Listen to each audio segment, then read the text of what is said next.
Aleyküm əziz dostlar. Bugün sizlə kimyəvi rabitə bölməsinə başlayırıq. 8-ci sinif kimyəvi rabitə. Ümumiyyətlə ilk səhifədə dərsliyimizdə gördüyünüz kimi çox maraqlı məlumatlar verilibdir və bu məlumatları bilmək vacibdir. Ümumiyyətlə dövrü cədvəlin biz bilirik ki 18-ci, yəni 8A qrup elementləri təsirsiz qazlar adlanır. Helium, neon, argon, kripton, ksenon, radon. Burada göstərildiyi kimi. Aha. Deməli, bu təsirsiz qazların adı nə üçün təsirsiz qazlardır? Əvvəla onu deyək ki, onlar atmosferdə çox az miqdardadır və helium və hidrogen qazı əsasən günəşin tərkibindədir. Deyirik ki, günəşin tərkibində daha çox bu qazlar təşkil olmuşdur. Lakin biz deyirik ki, təsirsiz qazlar ümumiyyətlə rəngsiz, iysiz, dadsız, kimyəvi cəhətdən çox passivdir. Onlar yanmırlar. Hidrogen yanmır. İndi bax, bir dənə sual yaranır. Məsələn, helium şarları var da, düzdür? Hidrogen də əslində yüngüldür. Helium da yüngül qazdır. Bizdən bu helium şarları deyirik. Belə lor dildə desək keçən havadan yüksələn göylərə. Bax bu şarlara deyirik ki, yüngül qaz doldurmaq lazımdır ki, o havadan yüngül olsun və göyə ucalsın, belə deyək. İndi mən sizə sual verirəm, özünüz düşünün, mənə cavab verərsiniz. Dərsdən sonra yazarsınız, dinləyəndən sonra. Ki, nə üçün məhz helium doldurulur? Hidrogen də zəif qaz, əsnafla zəif deyirəm, kütləsi az olan qazdır. Nəyə görə hidrogen doldurulmur ki? Bir bunu düşünün, bu hissədə əslində onun cavabı var. Sonra atomlu olur. Bir atomlu olur. Təsirsiz qazlar neçədir? Bir atomludur. Atomları bir-biri ilə başqa atomlarla birləşmirlər. Yəni məsələn, hidrogende görürsünüz, H2, iki hidrogen atomu bir-biri ilə birləşib ortaya H2 molekulu ortaya çıxır. Helium, neon, argon, bax bu tipli qazlarda, yəni təsirsiz qazlarda atomlar bir-biri ilə birləşə bilmir. Elə bir atomlu bəsit maddə, bizim köhnə deyimlə desək, bəsit maddə əmələ gətirir. Amma biz bunlara nə demişdik? Deməli, elementlər iki yerə bölünürdü. Atomlar və molekullar. Bunlar da atomlara aid olur. Yəni elementli, lakin atomlar adlandırırıq. Amma hidrogeni də element deyirik. Ona isə nə deyəcəyik? Molekul deyəcəyik. Aydın oldu? Yaxşı. Deməli, bu səbəbdən deməli onlar bir-biri ilə birləşə bilmir. Başqa atomla birləşə bilmədiyinə görə inert, təsirsiz mühit yaradır. Bu təsirsiz mühitdən elektrik cəryanı keçirdikdə bu maraqlı görüntü ortaya çıxır. Gördüyünüz kimi. Bunlar həm də ksenon lampalarda həmin bu hadisə yaşanır. Bəzi avtomobillərdə bu ksenon lampalardan istifadə edirlər.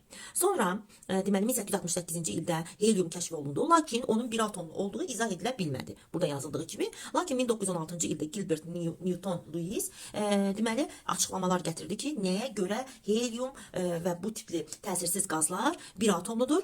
Onlar iki atomlu və ya çox atomlu qaz, bəsit maddə əmələ gətirə bilmir. Molekul əmələ gətirə bilmir. Yəni çox atomlu molekul əmələ gətirə bilmir. Bunun açıqlamasını dedi. Yəni verdi bütün dünyaya və yeni deməli elm dünyasında yeni qapılar açıldı.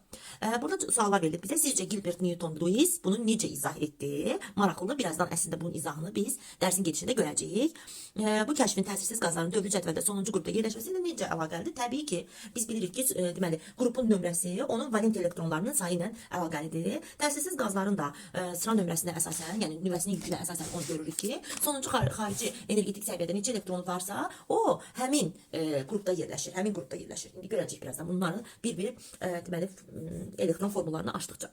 Biz bölmədə nələr öyrənəcəyik? Atom və ion bir-birinə elektrostatik qüvvələr, kimyəvi rabitələrlə birləşirlər. Görək bunlar nədir? Kimyəvi rabitənin ion rabitəsi, kovalent rabitəsi, metal rabitəsi kimi növləri var. Həmçinin hidrogen rabitəsi də var. İon rabitəsi metal və qeyri-metal atomlar, kovalent rabitə isə qeyri-metal atomlarından, metal rabitəsi isə metal atomları arasında yaranır. Bunu birazdan ətraflı şəkildə açıqlayacağıq. Maddələr bərk halda ion, atom, molekul və metal kristal qəfəslər əmələ gətirirlər bərk halda. Bəli.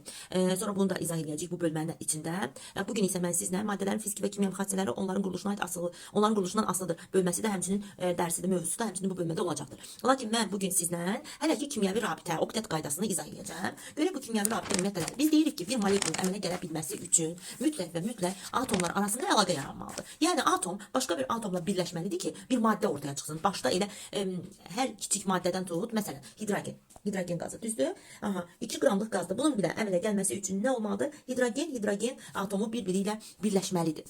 Ümumiyyətlə atomun başqa atomla birləşməsi üçün xarici energetik səviyyəsində tək elektron olmalıdır. Yəni rabitə yarada bilən elektron olmalıdır. Bax görək bu tək rabitə yarada bilən elektron nə deməkdir? Bircə dəqiqə. Məsələn, deyirəm ki, hidrogenin sıra nömrəsi 1-dir, yəni protonun sayı, elektronun sayı 1-dir və birinci dövrdə yerləşir. Buna 1s1 deyirik. Elektron konfigurasiyasında qrafik formulda göstərsək, görürük ki, bir dənə elektron var, düzdür? İndi rabitə yarada bilən elektron xarici energetik səviyyədə yerləşən tək elektronlar olur. Bu tək elektronla digər hidrogenin tək elektronu 1s1 birləşir. Bax, Bunlar birləşir, rabitə yaradır. Baxın, yazaq bura. İndi birini belə, birini də belə qoyacağam. Əks spinli. Gördüyünüz kimi, deməli, hər bir hidrogendən olan bir elektron qarşılıqlı təsirdə olur, yəni birləşir və əmələ gəlir rabitə.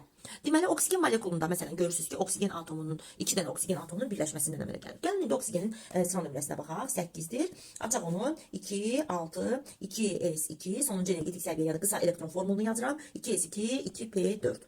Gəlin, buna baxaq indi. Baxın, mən 2s2-ni yazdım. p4'ü də yazdım.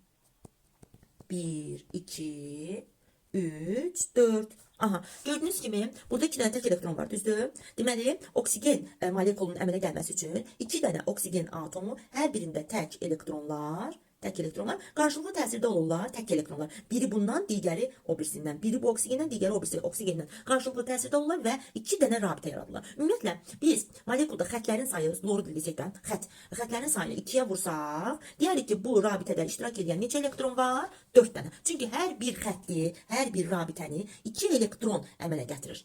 Biri bir atomdan, digəri isə digər atomun qarşılıqlı təsirində olmaqla, deməli, hər bir rabitənin fərqi yoxdur. Hansı rabitə? Əgər mən belə formada göstərirəmsə, hansı molekul olur olsun. Yəni xətlərin sayını görürsünüzsə bir sözlə, siz deyə bilərsiniz ki, bu molekul əmələ gəlməsi üçün nə qədər, yəni rabitədə neçə elektron iştirak edib, rabitənin sayını vuracaqsınız 2-yə. Məsələn, belə bir quruluş gördünüz, tutaq ki, sülfat turşusunun açılışını yazaq. Hə, deyirəm ki, burada neçə rabitə görürsünüz? Deyirsən ki, mənim 2, 4, 6, 8 dənə rabitə görürəm, düzdür? 8 dənə xət görürsünüz. Mən də deyirəm ki, bu 8 rabitənin əmələ gəlməsi üçün neçə elektron iştirak edib? Deyirsən 8-i vururam 2-yə, eləyir 16 elektron iştirak edir. Yəni buna deyirlər rabitə elektronları. Rabitədə iştirak edən elektronların sayını necə tapırıq? Xətlərin sayını vuracağıq 2-yə. Yaxşı. Sonra, məsələn, oksigen molekulunu biz kürəcik modelində göstərəsi olsaq, 2 dənə oxşar, deməli, belə göstərəcək, düzdür? Məsələn, indi deyirəm ki, su molekulunun əmələ gəlməsi mexanizminə baxaq görək, o necə əmələ gələcək? Su, H2O-dur, düzdür? Oksigeni biz dedik ki, xarici energetik səviyyəsində 2 dənə tək elektron var da, düzdür? 2s2, 2p4-dür. İndi mən tez bunu yenə çəkeyim, bircə dəqiqə qrafik formulunu və biz burada 2 dənə tək elektronun olduğunu görürük, düzdürmü? İndi bu hər bir elektron öz yanına başqa bir atomun elektronunu istəyir. Neçə dənəsini istəyir? Deməli, cəmi oksigen atomu özdə 2 dənə atom istəyir, tək elektronlu, 2 dənə. İndi bir hidrogen gəldi, tamam, hidrogenin axı bir elektronu var, biri gəldi, oldu OH, belə bir şey alındı. Amma bu tamamlanmadı axı, oksigen ac qaldı, bu belə qala bilməz. Mütləq onun yanına bir dənə də hidrogen gələcək və nəticədə H2O molekulu gələcək. Bunun, deməli, kürəcik modelinə baxası olsaq, necə yazacaq? Deməli, mərkəzə atom qoyuram, bu olsun oksigenimiz. Aha, hidrogeni də belə göstərək. Bax belə, əla. Bu kürəcik modelinə həmçinin CO2 molekulunda oxşada bilərik, düzdürmü? Çünki bax, bu C-dir, 2 dənə də oksigen var, gördüyünüz kimi. Aha, yaxşı. Deməli, biz ümumiyyətlə, burada bax, bu izahı sizə verdim. İndi mən demək istəyirəm ki, ümumiyyətlə, kimyəvi rabitə nədir? Deməli, atomların bax, bu əlaqədə, yəni tək elektronlarla bir-biri ilə qarşılıqlı təsiri, bir-biri ilə birləşməsi nə adlandı? Rabitələr adlandı da, kimyəvi rabitə. Ümumiyyətlə, nədir? Atom və iyonları bir-birinə birləşdirən elektrostatik qüvvələr kimyəvi rabitələr adlanır. Ümumiyyətlə biz dedik ki, yenə təkrar edirəm, elementlər eyni növ atomlardan təşkil olunur. Kimyəvi birləşmələri isə ən azı 2 fərqli atomdan. Məsələn, deyirəm ki, oksigen molekulu buna element deyəcəyik. Amma CO2 bayaq yazmışdım. Ən azından 2 dənə fərqli nə olmalıdır? Atom olmalıdır. Deməli, kimyəvi rabitəyə bir daha tərif verirəm. Atom və iyonları bir-birinə birləşdirən elektrostatik qüvvələr kimyəvi rabitələr adlanır. Kimyəvi rabitələrin əmələ gəlmə səbəbi atomların stabil hala keçməsidir, keçmə istəyidir. Stabil hal nədir? Ümumiyyətlə, indi onu izah edəcəm. Stabil hal, xarici energetik səviyyədə 8-ə tamamlamaq deməkdir. Xarici energetik səviyyəni 8-ə tamamlamaq. Buna oktet qaydası deyilir. Bu stabil hal adlanır. Yəni, atom özünü doydurur. Məsələn, kim deyək? Oksigenin özünü desək. Baxın, oksigenə. Bir də 8-dir, 2, 6. Hər kəs xarici energetik səviyyəsini ona yaxın olan təsirsiz qaza oxşatmaq istəyir. Hər bir element özünü, yəni qeyri-metallardan söhbət gedir, söhbət qeyri-metallardan gedir. Qeyri-metallar, bilirsiniz ki, köhnə cədvəldən desək, belə deyək də, 4-cü A qrupdan çoxalmağa başlayır. Demirəm hamısını, deyirəm çoxalmağa başlayır. Təbii ki, 3-də də var, 3A-da boru da biz qeyri-metal götürürük. Amma 4-dən 7-yə doğru qeyri-metallar çoxalmağa başlayır. Lakin ilk 1, 2, 3 qrup bizdə metaldır. Burada qayda başqadır. Bunu birazdan öyrənəcəyik. Əsasən 4-dən 8-ə hamı özünü neçəyə çatdırmağa çalışacaq? 8-ə. Aha. Hamı özünü neçəyə çatdırmağa çalışır? 8-ə çatdırmağa çalışır. Yaxşı. İndi gəlin oksigenə baxaq. Oksigenin xarici energetik səviyyəsində görə neçədir? 2s2, 2p4-dür. Mən də deyirəm ki, atomun stabil halı 2s2, 2p6-dır. Cəmlə eləyir neçə? 8. Buranı cəmlə eləyir 6. Neçəsi qalıb onun çatmağına? Deyirsən ki, ikisi qalıb. Deməli, 2 dənə elektron alan atom necə yüklənir? -2. Aydın oldu. Gördünüz, aldı -2-ni, tamamladı özünə 8-i. Bayaqlarımda göstərdiyi oxlar şəklində qrafik formulunu. Baxın, 2 dənəsi boş idi, düzdürmü? Aldı ikisini, tamamladı özünə. Deməli, oldu, tamamlanmış hala keçdi, oktet vəziyyətini yaratdı. İndi nəyə görə oktet vəziyyət biz dedik ki, devam edirik. Biz dedik ki, nəyə görə oktet qaydası deməli stabil haldır. Çünki belə deyək də, doğru da desək, atom burada doymuş haldadır, doyur təmiz. Onun tək elektronu qalmır sonuncu energetik səviyyəsində. Tamamilə özünü 8-ə çatdırır. Elə bir ki, düşünün ki, 8-ci qrupdakılar daha belə təsirsiz, aristokratlardır. Onlar heç kimlə birləşmə əmələ gətirmirlər. Çünki onlar doyublar, 8-ə tamamlayıblar, öz orbitallarını doldurublar da, belə deyək. Hər kəs də ona kimi olanlar 4, 5, 6 və 7-ci qrupda olanlar, axı biz qeyri-metallara nə demişik? Paxıldılar, qeyri-metallar bir-birindən almaq istəyirlər, qarşı atomdan almağa çalışırlar.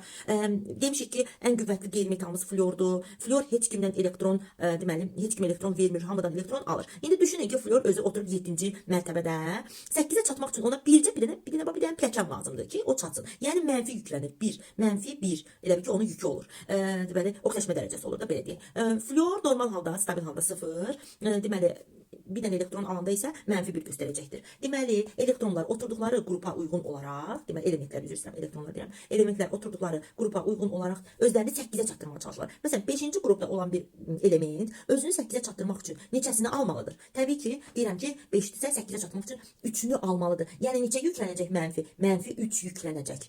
-3 elektron alacaq. Yəni 3 elektron alacaq, mənfi yüklənəcək. Aydın oldu?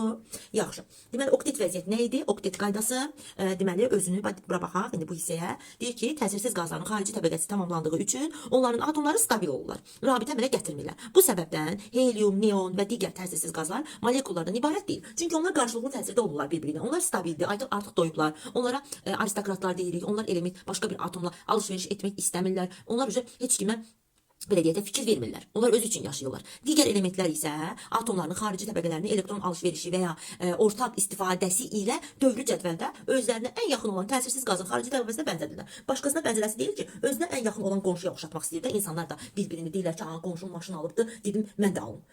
Gedib başqa binanın qonşusuna oxşatmırsan ki özünü, düzdür? Öz yaxın qonşuva, öz yaxın elementlər dilədir.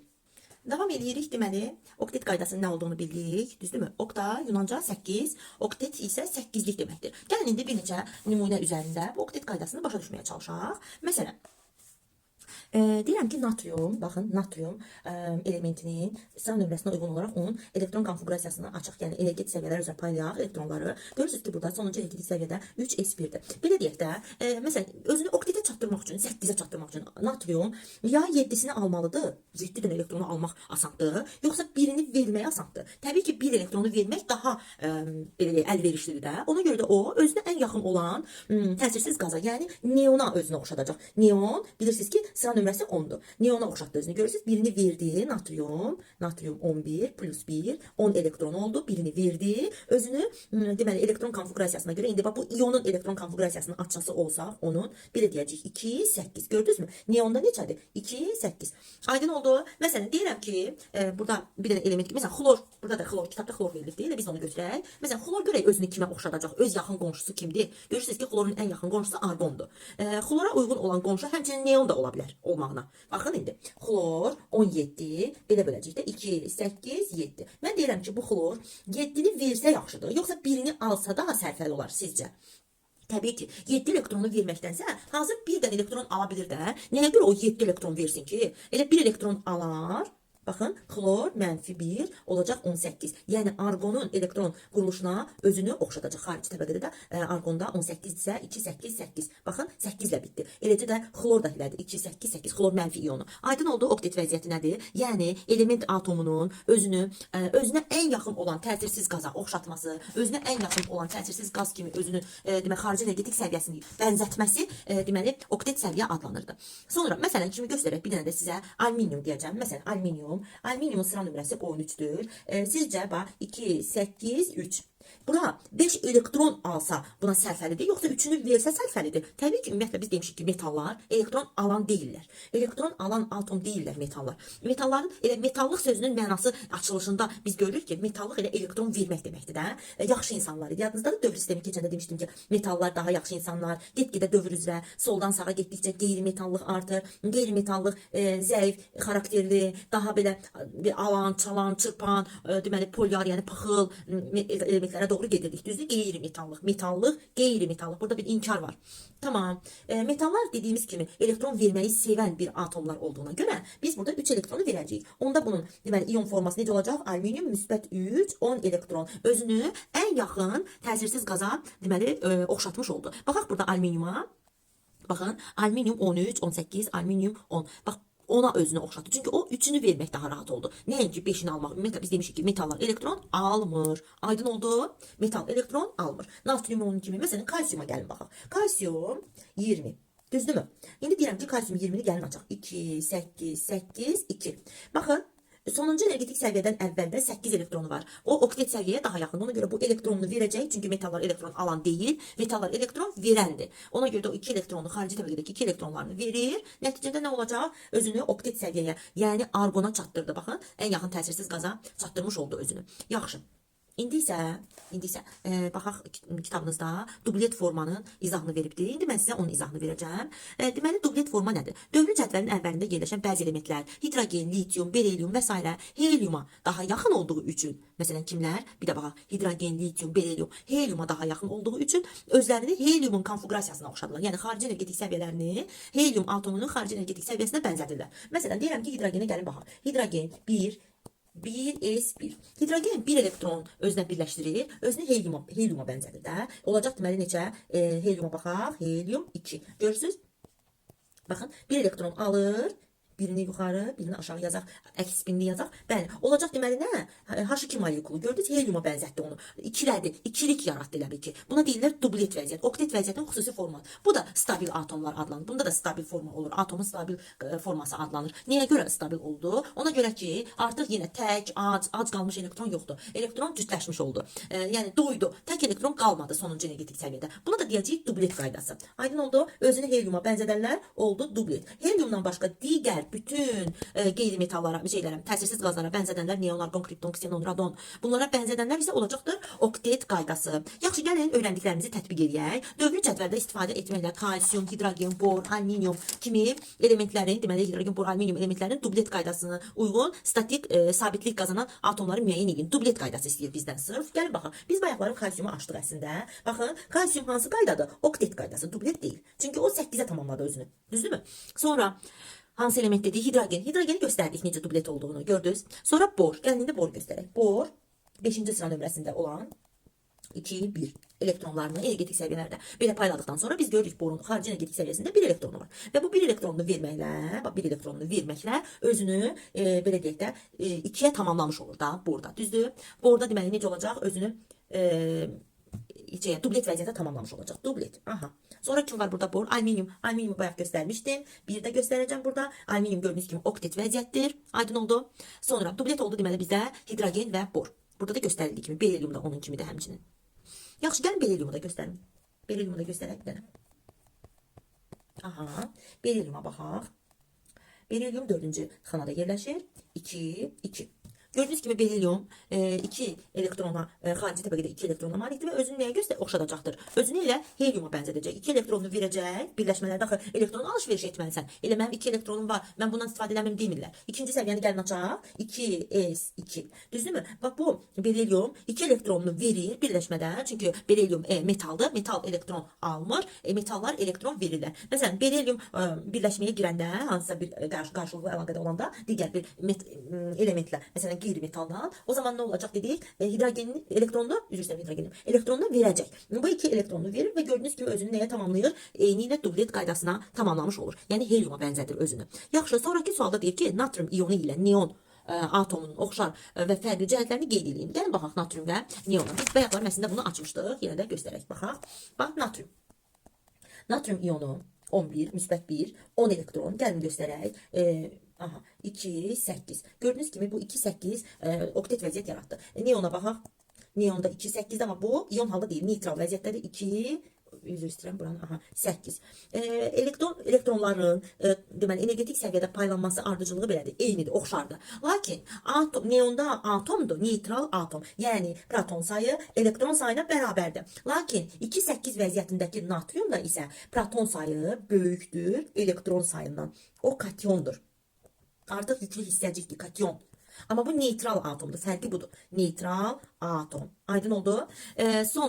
Sonra nə deyir? Oktet qaydasını elementlərin metallıq və qeyri-metallıq xassələrini ilə əlaqələndirib. Bayaqlarını dedik. Məsələn, dedik ki, əgər element metaldırsa, o elektron verəcək, özünü oktetə çatdıracaq. Əgər qeyri-metaldırsa, o elektron alacaq, özünü oktetə çatdıracaq. Məsələn, deyirəm ki, flor. Gəlin flora baxaq. Flor 9-cu xanada yerləşir. Normalda stabil, deməli, əgər elektron verməyibsə, almayıbsa, neytral halda florun 9 elektronu var və mən onu sizə göstərirəm. 2, 7. İndi bu qeyri-metaldır. Qeyri-metal oktet vəziyyətə çatmaq üçün almalıdır. Onda flor 9, mənfi 1, 10 olacaq gördüyünüz kimi. Bu 10 paylayırıq, özünü neon kimi göstərəcək. 2, 8 görürsünüz. Amma indi məsələn, hansını deyək, həmişə elə natrium deyirəm, qoy bir dəfə kalium deyək. Kalium 19. Gəlin buna baxaq. 2, 8, 8, 1. Baxın, metallar isə özünü oktet vəziyyətə çatdırmaq üçün elektron verir, müsbət yüklənir. Qeyri-metallar alır, mənfi yüklənir, özünü oktet vəziyyətə çatdırır. Amma metallar isə oktet vəziyyətə çatmaq üçün elektronlarını, axırıncı səviyyədəki elektronlarını deməli neynirlər, verirlər. Ümumiyyətlə, xarici energetik səviyyədə biz dövrü sistem dərsində demişdik. Əgər 1, 2, 3 elektron varsa, bu metaldır. Tanımaq üçün deyirəm. Əgər 4, 5, 6, 7 elektron varsa, bu qeyri-metaldır. Ona görə 1, 2, 3 verib oktetə və ya dubletə çatırlar.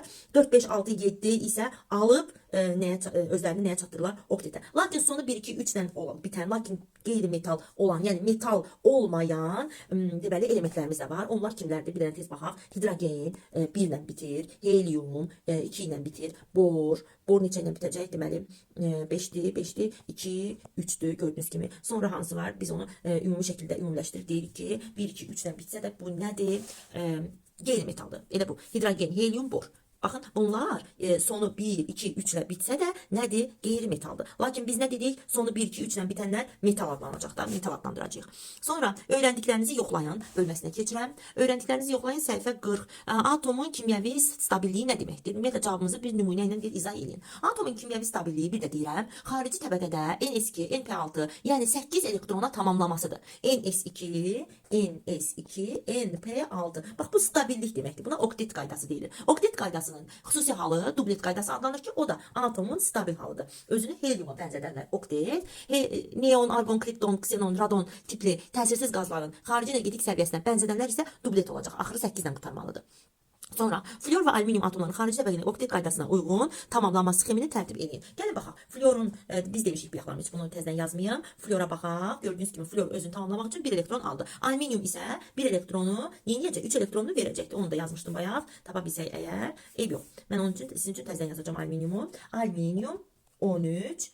Baxın 2, 8, 3. Biz dedik ki metallar sonu 3 ilə qurtarırsa bu metaldır. 1, 2, 3 ilə qurtarırsa metaldır. Metallar isə özünü oktet vəziyyətə, yəni doymuş, stabil hala çatdırmaq üçün elektronunu verəcək. Sonuncu xarici energetik səviyyədəki elektronu verəcək və özünü ona çatdıracaq. Flor isə gördüyünüz kimi 2, 7-dir. O isə birini alacaq, mənfi yüklənəcək. Bu da ona çatdıracaq. 2, 8 bunda, 2, 8 bunda olmuş olur. Özlərinin kimə çatdırdılar? Neona oxşatdılar.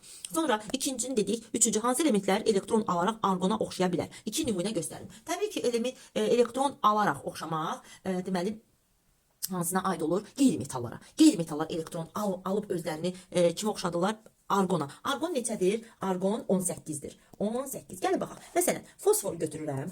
Fosforu, üzr yaza bilmədim.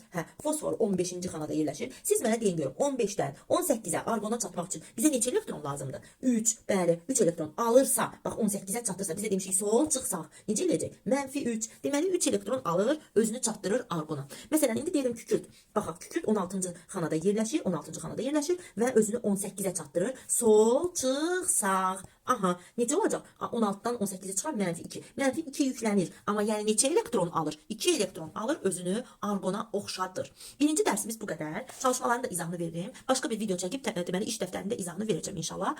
Əlavə sualınız olanda mənə yazın. İzahını yenidən verə bilərəm.